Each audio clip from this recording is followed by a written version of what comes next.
Peço para os irmãos abrirem suas Bíblias na primeira carta de João. Nós vamos ler o capítulo 2, os versículos 15 ao 17. Já tivemos a oportunidade de orar ao Senhor, de nos expressarmos em adoração a Ele. Esse é o momento que Ele fala conosco, através da sua palavra. 1 João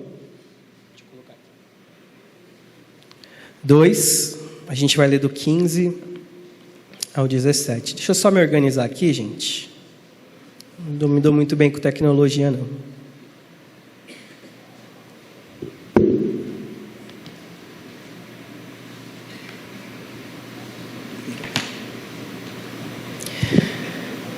Diz assim a palavra do Senhor: não ameis o mundo, nem as coisas que há no mundo. Se alguém amar o mundo, o amor do Pai não está nele. Porque tudo o que há no mundo, a concupiscência da carne, a concupiscência dos olhos e a soberba da vida, não procede do Pai, mas procede do mundo. Ora, o mundo passa, bem como a sua concupiscência. Aquele, porém, que faz a vontade de Deus permanece eternamente. Amém. Amém. Convido você a orar mais uma vez. Pai, muito obrigado pela oportunidade, pelo privilégio que temos de estarmos diante da Tua Palavra e de poder sermos instruídos e alimentados por ela. Mas também sabemos que somos completamente dependentes do Teu Santo Espírito para esse momento. Nós te pedimos, Pai, derrama vida e derrama transformação aos nossos corações através da Tua Palavra, em nome de Jesus. Amém.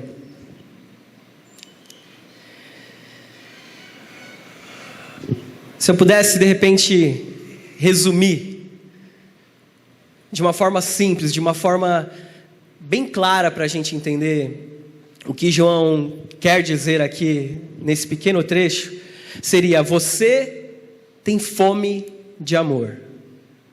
Você possui um desejo intenso por amor, um desejo intenso de amar. Todos, sem exceção, aqui vivem uma vida que é ligada ao amor. Você não consegue de forma alguma ficar sem amar.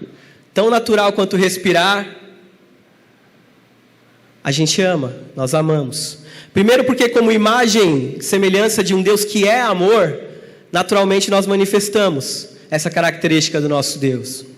Em seguida, porque o nosso coração não aceita o vazio. Nosso coração não aceita o vácuo. Ele sempre vai estar ocupado com alguma coisa. Ele sempre vai estar preenchido por alguma coisa, seja ela uma coisa boa, ou seja ela uma coisa ruim. Em terceiro lugar, porque a ausência do amor nos tira todo e qualquer propósito de vida. Você já viu uma pessoa que não se sente amada? Uma pessoa que não é amada da forma como ela gostaria de ser amada? Geralmente são pessoas que vivem depressivas, tristes, porque o seu objeto de amor, objeto de aquilo que dá propósito, sentido de vida para a pessoa, não está ali ao seu alcance, e isso tira, às vezes, até a vontade de viver das pessoas. Isso tem um tema que João gosta de falar bastante, é sobre amor. Tanto no evangelho que ele escreve, quanto nas suas epístolas, João fala bastante de amor. E ele, nesse pequeno trecho, quer ensinar algo muito importante para a gente, sobre o amor do Pai versus o amor do mundo. Ele diz: olha, não importa se você é adulto na fé, se você é um adolescente ou se você é apenas uma criança na fé, você precisa aprender alguma coisa a respeito do seu próprio coração. E você precisa aprender que o seu coração vai estar em uma constante batalha entre o amor do Pai e o amor do mundo. Sempre essa constante batalha no nosso coração. É por isso que queria, na nossa reflexão de hoje, deixar uma pergunta: por que eu não posso amar o mundo?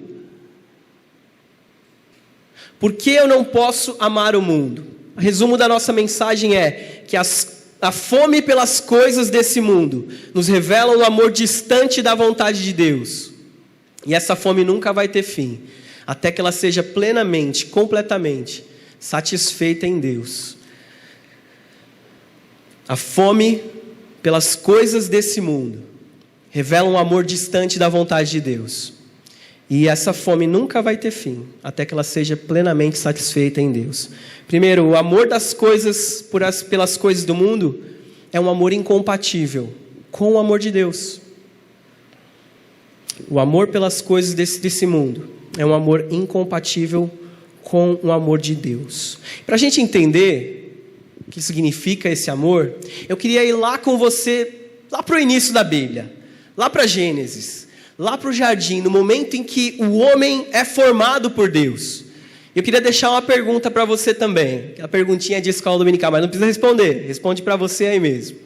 Você tem uma alma ou você é uma alma? O que você acha? Não precisa responder. Se a gente for em Gênesis 2:7, nós vamos ver a resposta. Então formou Deus o homem do pó da terra, ele soprou nas narinas o fôlego de vida, e o homem passou a ser alma vivente. Então faz toda a diferença eu dizer que eu tenho uma alma e dizer que eu sou uma alma.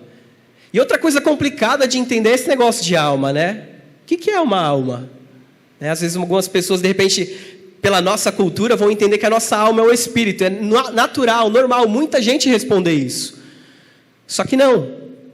Alma é algo totalmente diferente. A gente até entende depois por que é que João vai ligar amor com a palavra concupiscência. Tá?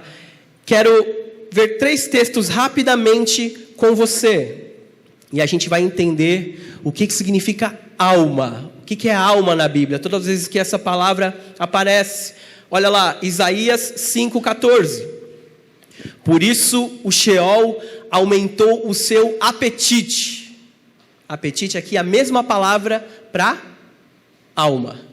E abriu totalmente a boca, e para lá descem a glória, a multidão, a pompa de Sião, e os que entre eles se alegram. Outra passagem, Eclesiastes 6:7, diz o seguinte: todo o trabalho do homem é para a sua boca, porém jamais satisfaz o seu apetite. Apetite aqui é a mesma palavra para a alma. E também Provérbios 27:7, que diz: a alma que já se fartou, a alma que já está cheia, a alma que já comeu, recusa o favo de mel, mas para a alma faminta, todo amargo é doce. Portanto, gente, alma tem um sentido muito forte, muito ligado a desejo. Tem um sentido ligado à fome, a essa coisa que nós temos, que é quase que insaciável. E nós tomamos refeições, comemos, e depois nós precisamos comer de novo. E até com o nosso próprio desejo é assim. Nós desejamos, desejamos, desejamos e desejamos. Porque nós não temos desejo, nós somos desejo. É anterior a nós simplesmente querermos alguma coisa. Isso já é parte de quem nós somos. Nós somos uma alma, nós fomos criados dessa forma, para possuir um desejo intenso. E esse desejo, antes da queda, era um desejo que era direcionado para o nosso Deus. Esse desejo ele vai sempre estar direcionado para Deus. Só que no momento em que o homem escolhe seguir o seu próprio caminho, trilhar o seu próprio caminho, esse desejo que antes era direcionado para o Deus verdadeiro, agora vai ser sempre direcionado para um Deus falso, para um Deus que não é Deus. A nossa alma vai continuar buscando Deus, vai continuar buscando sentido e propósito nas coisas. E se essa coisa não é Deus, então é um amor diferente do amor do Pai, como diz aqui. Por isso que João diz: não ameis o mundo, nem as coisas que há no mundo. Porque se alguém amar o mundo, o amor do Pai não está nele. Amor não tem a ver com um sentimento, uma paixonite, como a gente vê falar por aí. Amor tem a ver com a minha intenção E tem a ver com a minha ação. E a minha ação, junto com a minha intenção, se torna uma ação de amor. Veja, quando a Bíblia diz que Deus amou o mundo de tal maneira, né? Jesus não ficou lá assim, nossa, poxa, eles precisam tanto da salvação, pô, eu queria que eles se salvassem. Não, ele vai lá e ele age. O seu amor se transforma em atitude e ele se torna como um de nós e ele vai para a cruz e a sua intenção se torna em ação. Isso é chamado de amor, isso nos é apresentado como amor. E João vai dizer, olha só, você não pode amar o mundo e nem as coisas que há no mundo. É outra coisa para a gente entender. Será então que ele está dizendo que eu não posso amar aqui açaí, cachoeira, futebol, rock and roll, essas coisas, será? É claro que não. Toda a criação de Deus é boa. Deus, por exemplo, nos fez para amar as pessoas, para amar um ao outro, amar o próximo. Deus nos colocou como guardiões da criação, para que nós amássemos a criação, para que através do trabalho nós cultivássemos, transformássemos a criação e desfrutássemos dela, tivéssemos prazer nela. Então não é sobre esse tipo de amor que Deus está falando. Mas João quer dizer que existe um tipo de amor, que é o amor contrário ao amor de Deus. O amor de Deus possui uma característica, e o amor do mundo possui outra característica, que vai estar ligada ao desejo. Esse desejo que ele vai explicar depois, que é um desejo da concupiscência da carne, dos olhos e a soberba da vida. Se o meu amor, o amor que há no meu coração é esse tipo de amor, não tem como ele ser um amor que pertence a Deus, que vem de Deus, que parte de Deus. É mais ou menos assim, olha, não tem como nascer uma laranja de uma árvore de maçã, que dá maçã.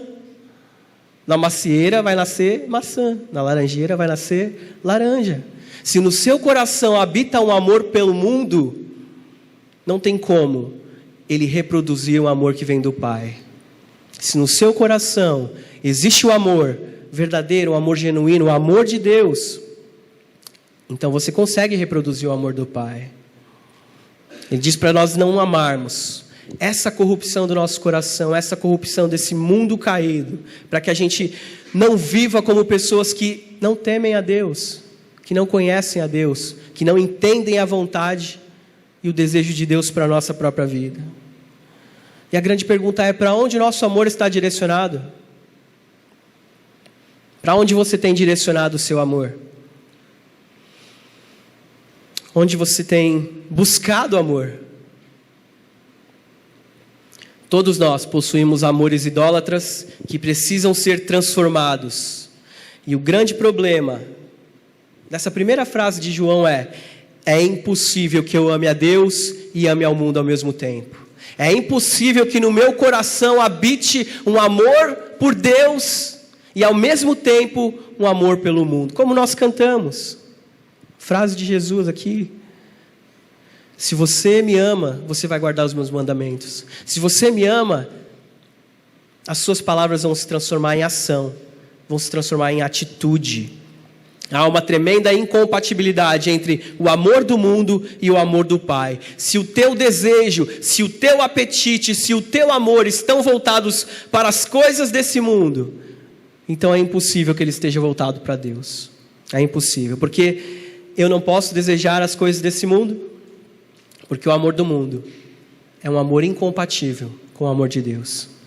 Em seguida, porque o amor do mundo tem a sua origem nos desejos e não em Deus. O amor do mundo tem a sua origem nos desejos e não em Deus. Olha o que ele vai dizer, porque tudo que há no mundo, a concupiscência da carne, a concupiscência dos olhos e a soberba da vida, não procede do Pai, mas procede do mundo. A tentação é algo comum na nossa vida e ela vai se mostrar nessas três grandes áreas. Há alguns perigos particulares que ele trata aqui. É interessante quando a gente olha para essas três afirmações de João e nós fazemos uma ligação tanto com a tentação de Eva e de Adão no jardim e a própria tentação de Cristo. Para começar, o que significa essa palavra esquisita? Concupiscência. que a gente usa no nosso dia a dia, todo dia, né? Não? Vocês não usam? Não, nem eu, brincadeira.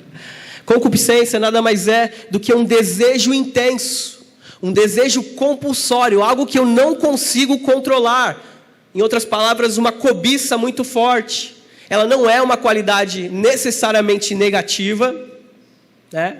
Até porque Deus nos criou assim, Deus nos criou com desejo, mas se esse desejo ele é direcionado para Deus, então ok, mas se ele está direcionado para outras coisas, então nós temos um grande problema. Ele vai dizer, porque a concupiscência da carne. Concupiscência da carne está ligada ao prazer sensual, dos sentidos, aquilo que a gente pode sentir. Qualquer coisa que ative os nossos sentidos pode se tornar uma tentação para mim e para você. Desejo por comida, talvez seja um dos mais comuns, mais fáceis de entender. Desejo por álcool, desejo por dormir, desejo por sexo, por exercício, por adrenalina. São algumas das formas mais comuns que a cobiça da carne pode se mostrar e dominar o nosso coração. E é algo terrível. É algo que, se a gente se dá a essas coisas, todos nós sabemos, elas nos dominam mesmo. Elas tomam conta do nosso coração, elas tomam conta de nós. É por isso que tem gente que trai, mesmo depois de ver as consequências terríveis que uma traição acaba causando no seio de uma família. Porque o desejo que a pessoa tem por aquilo, às vezes é maior até do que as suas próprias forças. É por isso que é tão difícil perder peso, né? A gente começa a dieta na segunda-feira e na terça-feira não tem mais dieta. Até todo mundo rindo, ó, um monte de gente se identifica com essa. Por isso que tem tanta gente com preguiça de estudar, de trabalhar, porque esse amor idólatra é um amor fortíssimo, é um amor insaciável, é um saco sem fundo. E é muito fácil de nós sermos dominados por ele. O problema é que a gente às vezes acha que pode chegar bem perto. Nós achamos que somos fortes.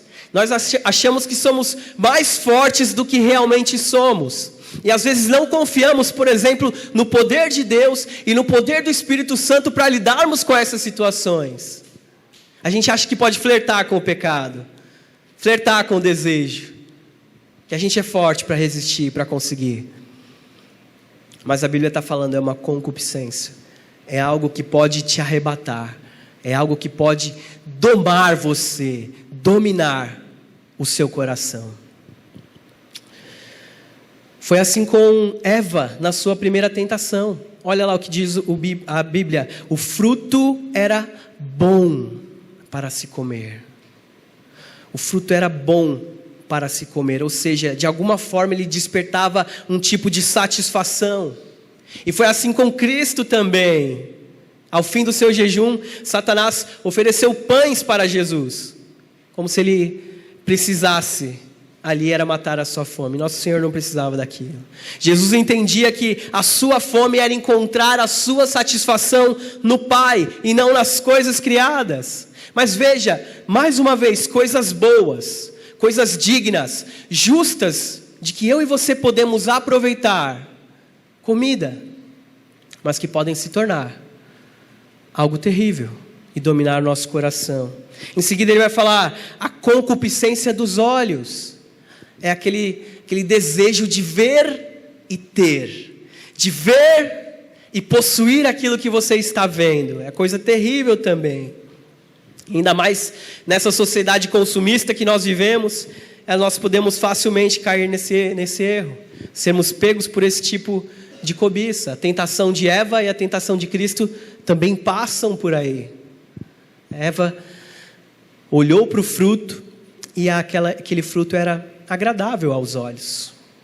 Provocava em Eva o desejo de ver, de ter aquilo que ela estava vendo. Esteticamente atraente, despertava no coração o desejo de ter aquilo. E olha só, eu quero chamar sua atenção para a perversão disso. Porque a gente pensa que isso só aconteceu lá, mas isso acontece hoje com a gente também. Olha a perversão disso. Eles podiam comer de todas as árvores do jardim. Todas. Tudo que estava à disposição, menos uma. E eles quiseram exatamente aquela. E às vezes, meus irmãos, Deus já tem nos dado aquilo que é necessário, aquilo que é suficiente, mas nossos olhos ainda insistem em querer aquilo que não temos. Nós esquecemos do Salmo 23 nessa hora, que o Senhor é meu pastor e nada me faltará. Eu gosto da paráfrase daquela música que diz: se o Senhor é o meu pastor, aquilo que eu tenho, aquilo que eu não tenho, eu não preciso. Mas nossos olhos insistem em querer aquilo que nós não temos, não é verdade? Isso aconteceu com o nosso Jesus também. Satanás o elevou, mostrou a ele todos os reinos da terra, foram oferecidos para ele todos os reinos. Veja a riqueza das nações, é bem simples, você só precisa me adorar. Veja, você ganha o mundo inteiro, eu só quero a sua alma em troca, mais nada. Somente, e Jesus responde a ele: somente ao teu Deus adorarás, e só a Ele prestarás culto. O que Jesus nos ensina nessa passagem é que, para que eu pare de olhar para essas coisas como se elas fossem o meu bem supremo, e eu entenda que apenas Deus é digno do meu coração. Jesus combate a cobiça dos olhos, o desejo de ver e ter, com adoração. E se você não está prostrado diante de Deus, você vai estar prostrado diante de um ídolo. E tudo aquilo que os seus olhos virem, eles vão querer possuir. Eles vão querer ter também. Em seguida ele fala da soberba da vida, ou do orgulho da vida. Que nada mais é do que aquele desejo que nós temos no nosso coração de sermos elevados, desejo de sermos reconhecidos, de sermos amados pelaquilo que nós somos e por aquilo que nós fazemos. Ninguém tem isso aqui não, né? Ninguém gosta de ser mimado, de ser bajulado, paparicado, não. Ninguém tem, né?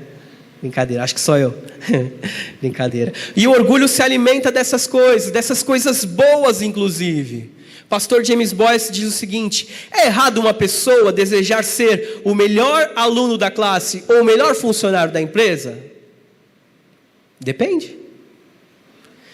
Se a minha motivação em ser o melhor aluno ou ser o melhor funcionário está ligado em eu servir primeiramente a Deus, dar glória a Deus com o meu trabalho, com o meu serviço, com a minha dedicação, ok.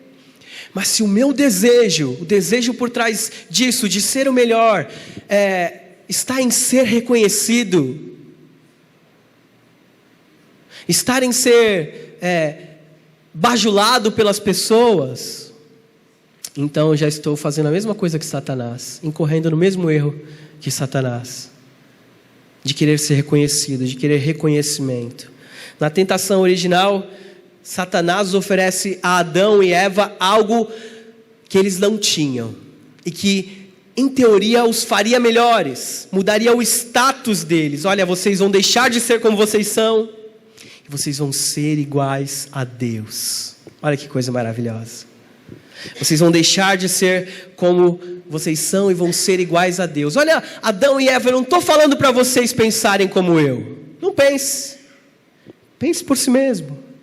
Pense por si próprio. Mas a palavra de Deus tinha sido expressa acerca de comer ou não o fruto. Não era para eles comerem. E porque eles desviaram os olhos da palavra de Deus e seguiram o seu próprio conselho, o conselho do seu próprio coração, eles caíram em desgraça, caíram em pecado. Então todas as vezes que eu e você deixamos de seguir a palavra de Deus para seguir o nosso coração, nós cometemos o mesmo erro. É por isso que nós precisamos a todo momento ter os nossos olhos e o nosso coração cativos à palavra de Deus, para que ela diga aquilo que eu devo e aquilo que eu não devo fazer. Nosso coração explora a nossa mente para justificar o que o nosso coração quer, ou seja, os nossos desejos mais profundos vêm antes do funcionamento racional da nossa mente e inclinam a mente a perceber e a pensar de uma maneira que façam os nossos desejos parecer corretos. A gente justifica.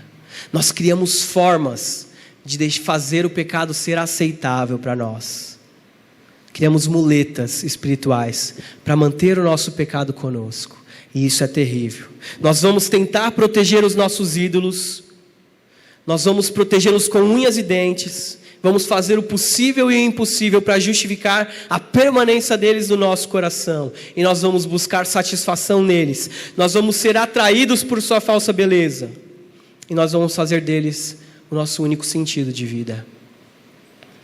Todos esses três são perigosíssimos e nenhum deles vai dizer a palavra.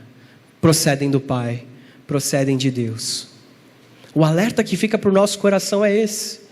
Às vezes, deixamos-nos levar por aquilo que nós sentimos, por aquilo que nós vemos e por aquilo que nós queremos. E esquecemos daquilo que Deus quer e deseja para nós. Isso é importante. Em último lugar, porque o anseio pelo mundo, graças a Deus, e pelas coisas do mundo vão ter um fim. Esse anseio por as coisas do mundo ainda vão ter um fim, graças a Deus. Ora, o mundo passa, bem como a sua concupiscência, o seu desejo. Aquele, porém, que faz a vontade de Deus, permanece eternamente. Um contraste entre as duas coisas, entre o nosso desejo, entre a concupiscência do mundo e a vontade de Deus. Quem faz a vontade de Deus permanece eternamente. Mulheres, perguntinha para vocês. Dessas três opções, qual seria a mais atraente? A que vocês mais gostariam? Presta atenção. A primeira, poder comer todas as frituras, bolos, doces, salgadinhos, pizza e bacon desse mundo, sem engordar nem 1 grama, a não ser que você queira. Tem gente falando assim, é essa. É bom, né? Já pensou? Poder comer tudo que você quiser e não engordar, não, né? A não ser que você queira. Primeira opção. Vou falar as próximas, calma, vai ficar melhor. Segundo, ter crédito infinito em qualquer shopping da cidade para você entrar e comprar tudo aquilo que você quisesse. É esse definitivamente? Calma, mas tem um terceiro ainda. Em terceiro lugar, ser mundialmente reconhecida pela sua beleza, simpatia e humildade.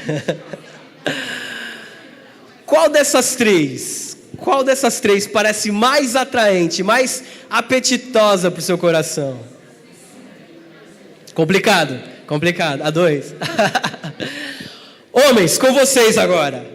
Homens, qual desses aspectos da vida de Salomão, só da vida de Salomão, parece mais tentador para você?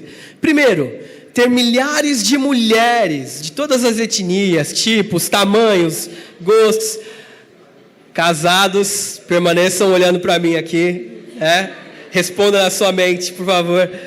Segundo, ter ouro incalculável. Uma fortuna que é impossível de calcular, impossível de somar. Ou em terceiro lugar, ser conhecido e respeitado pela sua sabedoria. Imagina, reis, rainhas, vindo de tudo que é lugar para se aconselhar com você, para ter uma palavra de você, afinal de contas você é o homem mais sábio que existe na terra. Qual desses três aspectos da vida de Salomão seria mais tentador para você? É claro que a gente brinca, é claro que tudo isso é brincadeira, graças a Deus, mas tudo isso revela algo sobre o nosso coração. E é óbvio que nós ficamos tentados por essas coisas, e é óbvio também que há uma dimensão em que desfrutar delas é bom, é aceitável, é agradável a Deus. O problema é quando elas não são desfrutadas dentro da vontade de Deus, e isso é que é o pecado. Ele é um falso Deus que vai fazer você pensar que você precisa desesperadamente dele, que você precisa mesmo daquilo. Um dia, graças a Deus, tudo isso vai acabar, todas essas coisas vão passar, mas hoje nós lutamos com ela ainda aqui. E fica um alerta, essa brincadeira fica com um alerta para o nosso coração. Porque às vezes nós já temos tanta coisa, Deus já nos tem dado tantas bênçãos, e ainda assim o nosso coração continua com esse desejo, com esse anseio, como um saco sem fundo, querendo mais e mais e mais.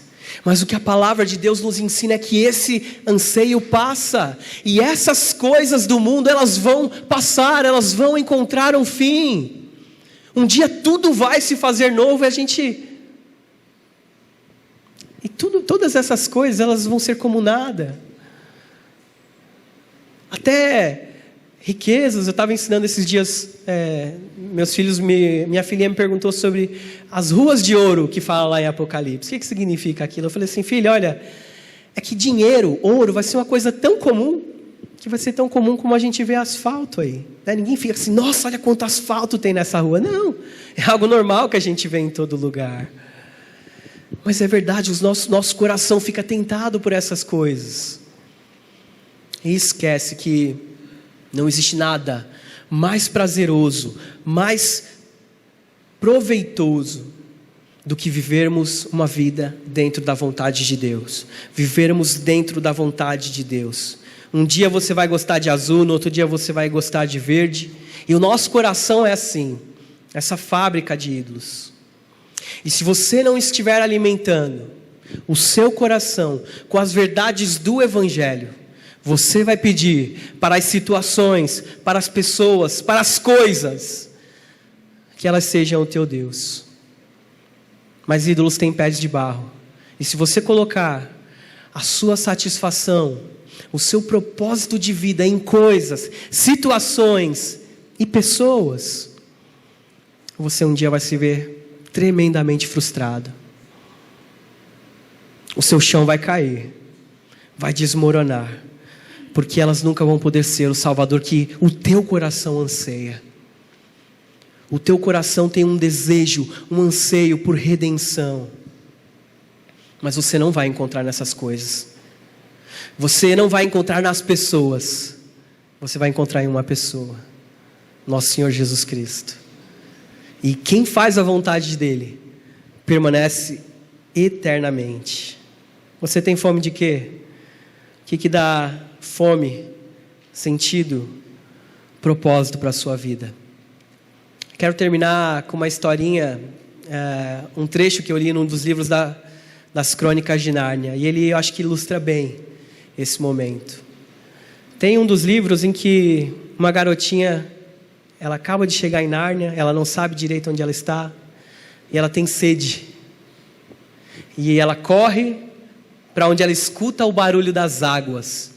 E no momento em que ela se depara com o riacho, ela se depara também com a figura do leão, em cima de uma rocha, na frente do riacho. E ela hesita por um momento, se ela vai ou não beber daquela água. E aí o leão pergunta se ela está com sede. E ela diz, estou com muita sede. Ele diz, vem, beba.